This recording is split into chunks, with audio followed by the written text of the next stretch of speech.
دفعة 26 ولسه ما بدأتش يا ابني انت ازهر.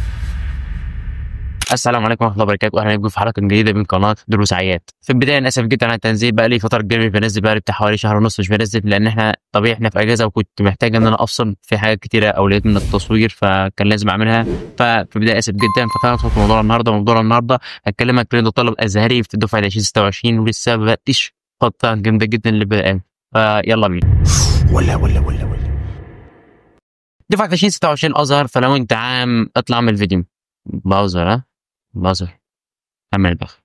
المهم انت يا بطل المفروض تبدا ايه؟ انت المفروض بدات اصلا تبدا ايه؟ انا اصلا لسه في بدايه شهر 7. خلينا لك انت كطالب ازهر المفروض اصلا بدا يبقى 15 6 وانا عامل فتره نفسي همشي عليها، فجيت اقول لك عليها، فلو عجبتك تمام، ما عجبتكش انت براحتك. اولا انا ليه ابدا بدري ولا ليه حاطط الخطه دي؟ بص صح بالعقل والمنطق السليم كده، انت كطالب ازهر عندك 18 ماده، فما ينفعش تبدا مع الطالب العام اللي عنده 5 مواد. الطالب العام بيبدا اول 8 او نص 8 او 10 8 ده براحته، عنده 5 مواد ومتدلع. اما انت يا ازهري يا غلبان يا الدنيا كلها جايه عليك، انت الطبيعي اللي يكون مناسب ليك 15 6 وحد اقصى 1/7 او في اول 7 عشان تلحق تلم المواد اللي عندك. انت كده انت تبدا خلاص. طيب ابدا بايه وازاي؟ سؤال حلو. بص يا عم، انت تبدا بالمواد الشرعيه والمواد العربيه. طيب ازاي؟ سواء انت تاخد اونلاين او سنتر، فانت لازم تتكلم عن المستر بتاعك. انت عندك الشرعي فقه وتوحيد وحديث وتفسير ومواريث، غير العربي وعياله والنحو والصرف والحاجات اللي ما يعلم بها الا ربنا دي. انت بقى المواد الشرعيه والعربيه، انت لو بدات من دلوقتي معاك لحد اول 9 او نص 9 بالكتير تكون خلصت ترم اول من كل المواد الشرعيه والعربيه. دول اصلا هيخلصوا ازاي؟ انا عن نفسي باخد على ارض الواقع، باخد 4 محاضرات في الاسبوع، باخد 2 شرعي و2 عربي. اول 9 هكون خلصت ترم اول من كل المواد العربيه والشرعيه، وان شاء الله هكون راجعت عليه باذن الله. وهنا بقى يجي دور المواد العلميه.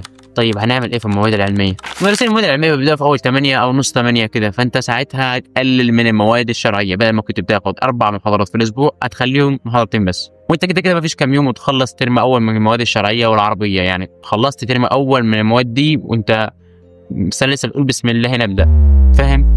هنفضل مكملين زي ما احنا عادي جدا، وفي شهر 12 او 1 بالكتير هتكون خلصت المواد الشرعيه والعربيه، ولسه المواد العلميه هتكون ما خلصتش اول ترم فيها. تبدا بقى تراجع في المواد الشرعيه والعربيه وتحل عليها على قد ما تقدر، وتكمل 5 مواد علميه كانك طالب عام عادي جدا. المواد العلميه عادي جدا، ولو انت بتاخد سنتر في المراجعات خليك اونلاين حتى تقدر لو في حاجه وقع منك تلمها بسرعه، لو حاجه وقعت منك في النص تجيبها تاني، تسمع براحتك وتحل براحتك كتير على قد ما تقدر، لان السنه دي محتاجه حل حل حل حل حل. صدقني اول شهرين بس اللي في السنه اللي هتضغط فيهم، بس هيفرقوا معاك بعد كده، هيريحوك.